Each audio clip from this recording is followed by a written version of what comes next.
Magandang araw at magandang buhay, lalo na sa ating mga minamahal na mga senior citizens. Sa araw po na ito, napakaraming reklamo akong natanggap galing po sa aking vlog na kung saan sila ay nagsasabi, "Sir, ako po ay natanggalan po ng pensyon. Bakit po ako tinanggalan? Ano ba yung mga dapat kong gawin? Ano yung dapat na mga impormasyon na dapat kong malaman sa ganitong sitwasyon?" Atin niyang resolbahin at sagutin ngayong araw. By the way, ako pala si Ruel Mendoza Tanyo. At sa araw po na ito, atin pong bigyang pansin ang inyong concern. Attention sa lahat ng mga senior citizens. Libo-libong seniors tanggal sa listahan ng pensioners.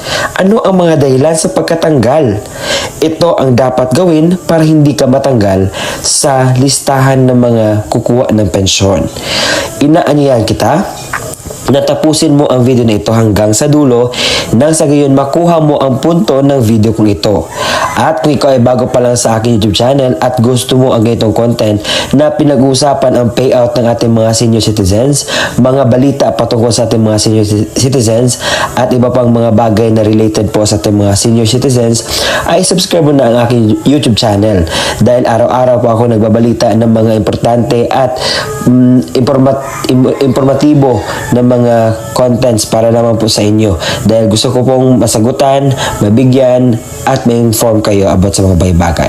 I-subscribe mo na at para mag-updated ka sa mga videos na i-upload ko pa dito sa aking YouTube channel ay i-bell notification mo na. At sa punto mong ito, hindi ko na pagdalawang isip pa, babasahin ko ang lahat ng mga balita na dapat ninyo pong malaman patungkol po dito. Breaking news, 13,000 na mga senior citizen tanggal sa social pension list. Ano ba ang mga nangyari? Bakit sila tinanggalan ng social pension? At saang lugar ba ang pinakamaraming tinanggalan ng social pension? Iloilo ang may pinakamaraming lugar na tinanggalan ng social pension. At sa lahat-lahat, umabot ng 13,468 na mga benepisyaryo ng social pension ang tinanggal sa Western Visayas. Batayan sa Department of Social Welfare and Development. Sa lahat ng mga taga Iloilo dyan, baka nagtaka kayo na hindi na kayo nakatanggap ng mga benepisyaryo sa social pension. Baka isa kayo sa mga natanggal na. Pero ano ba dapat ang kailangan para maging isang miyembro or maging parte sa social pension? Ngayon, pag-uusapan natin ano nga ba ang mga kwalifikasyon ng senior citizen para sa social pension. Ang ibig sabihin ng social pension ay ito ay benepisyo na makukuha ng mga senior citizen. Ilang taon ba pwede maka-avail or pwede masali ang isang senior citizen sa benepisyong ito? Kung ang isang tao ay may edad na 60 years old and above. Kasi yan naman po yung timeline na tinatawag tayong senior citizen. Pero, ito yung mga qualifications talaga na dapat nating ilagay sa ating isipan. Una-una, ito ay para sa mga sakitin at saka mayroong disability. Pangalawa, walang pension na natatanggap sa gobyerno o kung sa anumang mga private institution. Kung ikaw ngayon ay nakatanggap sa SSS, GSIS, so hindi ka po belong sa benepisyong ito. Dahil po nakalagay po doon na para lamang po sa mga walang tinatanggap na benepisyo buwan-buwan. Pangatlo ay walang permanent na income. Ibig sabihin walang trabaho, walang panghanap buhay. So ganoon. Ngayon, alamin natin bakit marami ang natanggal sa social pension. Ano po ba yung mga rason? Batay sa pag-validate ng DSWD, nakita nila na may 1,327 na tumatanggap ng pensyon galing sa SSS and GSIS. 830 ay tumatanggap pa ng honorarium or sahod. 331 tumatanggap ng regular na support sa kanilang pamilya. At yung iba ay namatay na. Yung iba naman ay nag-iba ng location na kanilang pinagtitirhan. At ito po ay very red flag dahil po ang qualification na ating pinag-uusapan kanina. Unang-una, kinakailangan wala pong tinatanggap na kung ano na pensyon sa iba't ibang institusyon. So ito yung 1,327, automatic po natanggal na po yun sila. Dahil ang nasa qualification walang-wala po. Yung mga tao dapat na walang tinatanggap na mga pensyon. Baka kasi ang nangyari o ang mangyayari nito, dalawa na yung tinatanggap nila. Nakatanggap pa sila sa GSIS or SSS, tapos meron silang social pension. Yung iba naman nag-aantay dahil yung first lot kasi itong social pension. So, mabuti naman at nag-validate si DSWD dahil marami pa ang nasa waiting list na papasok at tatanggap ng mga pensyon. At yung ano naman, pangalawa is walang income. Pero itong mga nakakuha ng support galing sa kanilang pamilya ay hindi po pwede na maging kasali sa social pension. And lahat po ng mga natanggal, bigyan po natin ng oportunidad yung iba na hindi talaga at walang-wala talaga sa buhay. Dahil sa sobrang hirap po ng panahon, yung iba ay hindi na makasadong makakain sa tamang pagkain. And I hope na mag-validate pa more ang DSWD nang sa gayon marami ang makakatanggap ng benepisyong ito. Nakuha ng Iloilo City ang pinakamataas na senior citizen na tanggal sa social pension na umabot ng 5,324. Kasunod niyan ang Negros Occidental na natanggalan din ng 3,282. Kasunod niyan ang Capiz na tinanggalan din ng 1,594. Kasunod niyan ang Aklan na tinanggalan din ng 1,494. Sumunod dyan ang Antique na natanggalan din ng 1,308. At panghuli, ang Guimaras na natanggalan din ng 466 na social pensioner. At kabuuan, umabot ng 13,468 na mga social pensioner ang natanggal. Sa mga Tingnan natin ang mga comment ng ating mga minamahal na senior citizens. Sabi dito, 63 years old na po ako ngayong October 27. Wala pa ako sa master list ng payout ng senior. Tanong ko po, bakit walang bumababa sa na DSWD para mag-interview? Mandalo yung Addition Hills po. Salamat po. So, yung gagawin po natin, mamaya-maya, ibibigay ko yung process kung paano po maging isang parte ng social pension for indigent senior citizens. Mamaya-maya po, i-add ko yan sa aking dapat malaman. Sabi po ni Celia Ramos, ako po sir, wala pa po akong nakukuha na social pension sa senior citizens. So, paki-check po sa inyong qualifications kung ikaw po ipasok ba sa sa akin pong sinasabi kanina ng mga qualifications. At kung hindi ka pa po napasok, baka po nasa waiting list ka. Ibig sabihin po, per slot po kasi itong social pension, kapag meron ng slot, baka maipasok ka. So sa ngayon, hindi ka pa kasali kasi punong-puno pa. Pangalawang concern, dito rin sa amin walang nag-support, walang income inalis ang asawa ko na 2,200 na SS niya, kulang pambili pa ng gamot. Pwede ba nahirapan mo lakad tapos na-inalis pa? Bakit yung ibang may SS hindi naman inalis? So, ang qualifications po is dapat wala pong tinatanggap na pensyon sa other institution. Ang case nyo po is meron kayong tinatanggap na SSS pension which is 2,200 per month.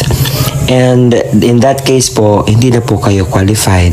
So, yun po ang rason bakit po kayo tinanggal. Kapag mag-revalidate naman po ang DSWD, yung mga sinasabi mo hindi pa natanggal ay matatanggal po yan. Isa pa rin concern, ako po isa sa mga tinanggal kasi may SS daw po ako. Tama po yun na tinanggal ka po. Alam kong medyo masakit po sa ating mga senior citizens na tinanggal dahil meron silang other pension, but that is the reality. That is the right thing po na dapat gawin nila dahil meron po silang qualification na sinusunod eh. Kapag wala pong qualification, mas mabuti. Antayin na po natin yung Universal Social Pension dahil yun po ay talagang the best for giving the pension dahil wala po talaga yung qualifications. Kapag mayaman ka, mahirap, may ingibit na wala, pasok ka po. Dito rin sa amin sa Cagayan Valley, maliit lang pension ko, tinanggal pa rin ako. Marami kami. So, yun nga. Marami po matatanggal kapag mag-revalidate na po ang ating mga minamahal na DSWD na mga personnel. Dahil yun po yung dapat gawin nila. Dahil marami po mga less privilege. Yung hindi pa nakatanggap, hindi pa nakasali at yung deserve nila. So, alam kong masakit po sa inyo dahil konti lang po yung tinatanggap dahil sa mahal ng pamilihan ngayon. But, the reality and the qualifications po speak to itself. Senior citizen dyan na hindi pa alam kung paano ba mag-apply sa social pension, ito po ang panoorin ninyo. Tayo po ay mag-a-apply sa DSWD. Alam ko mayroon na kayong ideya kung ano po ang DSWD at kung saan po ang pinakamalapit na DSWD office sa inyo. Doon po tayo pupunta. So, una-una po ang gagawin natin is mag-fill out tayo ng form na magpa-register tayo doon. So, hahanap tayo ng makakatulong sa atin. If kayo po ay hindi na po kayo makakita at maka-filled out ng form, you can reach someone na tutulong sa prosesong ito. Pwede po kayo magpatulong sa iyong mga anak o sa kung sino pa yung pwede mong lapitan. At pagkatapos na mag-filled out ng form na ito, so ang gagawin is mag-validate po iyon kung ang ginawa mo ay tama, kung ikaw po ba yung tao na yon na nag-file ng social pension. Pangalawa is kinakailangan pong magdaan kayo sa interview. So sa interview, basic questions, kung ano yung nilagay mo doon sa form, kung totoo ba yun o hindi. So, yun naman po ang mga malagay na details po sa inyo. So, pangatlo, ito po ang gusto ko pong i-clear sa inyo. Baka kasi ngayon, nalagay sa isip nyo na ako ay isang senior citizen na at automatic na ako makapunta at mabilong sa mabigyan ng mga ayuda or mga benepisyong ganito.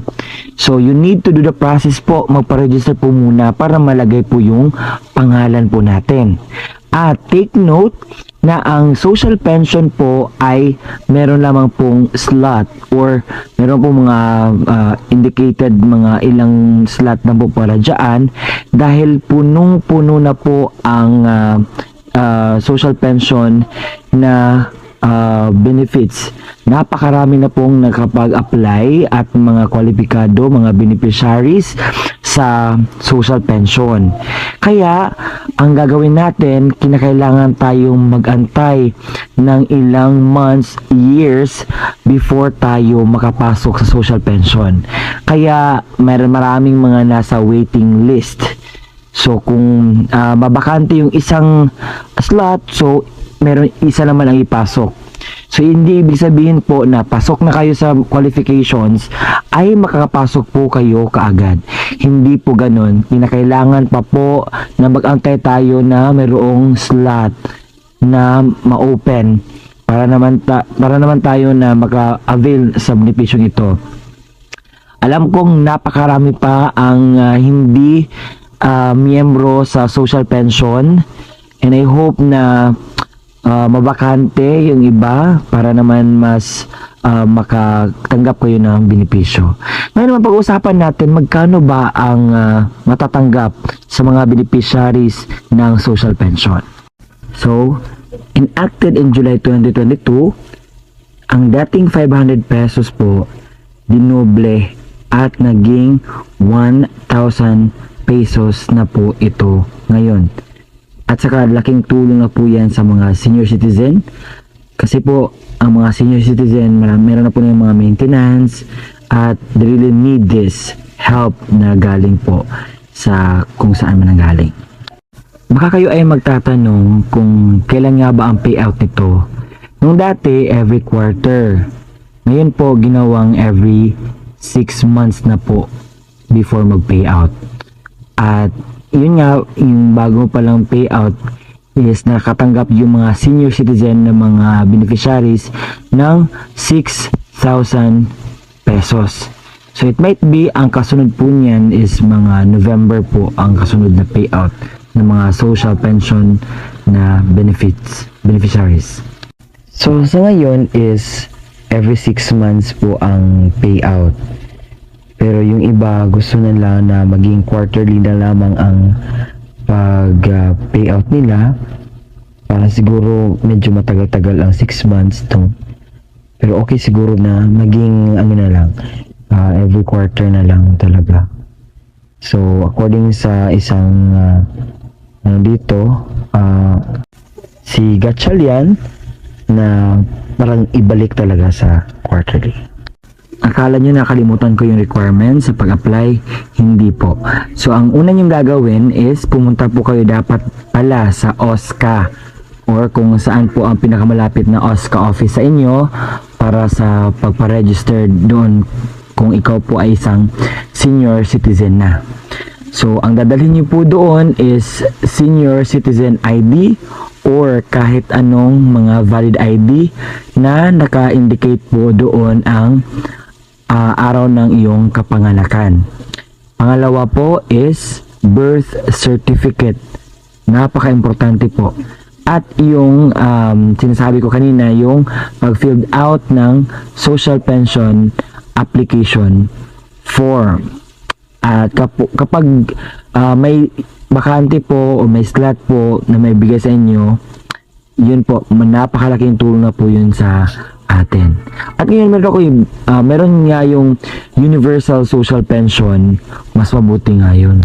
Ito ang isa sa mga pinakahintay ko na benepisyo na mabibigay sa ating mga senior citizen dahil ang Universal Social Pension, ang mangyayari po kasi kahit anong estado mo sa buhay, mayaman ka man, mahirap, kung ano mang indigents mo, kung ano mang trabaho mo, lahat po as long as kapag ikaw ay isang senior citizen, pasok ka po dito sa Universal Social Pension.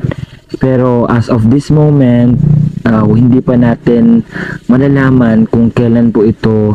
At yun po ang detalye sa atin pong sinasabing mga pensioners na natanggalan ng pensyon. Alam kong masakit, alam kong gusto nyo na makakuha ng pera para sa inyong pamilya. Pero meron tayong tinatawag na pamaraan or law kung saan dapat natin sundin, dapat nating tingnan na meron ding rason kung bakit kayo po tinanggal. Hindi naman po ako masaya na tinanggal po kayo. Pero mas kawawa po yung mga senior citizens na wala po tinatanggap na pensyon dahil yung iba less privilege, makita ko sa ibang mga videos. So yun po ang reality. Kung nakatanggap man po kayo sa SSS at hindi na po kayo nakatanggap sa social pension, yun po, natanggal na po kayo. Kasi nakabase po tayo sa qualifications eh. And alam kong medyo masakit dahil libu-libong mga senior citizens talaga ang natanggal. And I am praying for the increase sa lahat po ng mga pension sa ating bansa na sa gayon po ay hindi masyadong mahirapan or mas pababain pa yung mga pamilihin nang sa gayon ay hindi pa mahirapan ang ating mga tao dito sa sambayan ng Pilipinas. And I hope na mas klaro po sa atin ngayon Yung dapat po natin gawin para hindi po tayo matanggal, maging honest lang po tayo sa pag-interview, lalo na sa social pension. Dahil sa social pension, ini-interview mo kasi para malaman kung qualified. Pero kung dishonest ka sa yung mga sagot sa anong tawag dito sa interview, ang mangyayari po is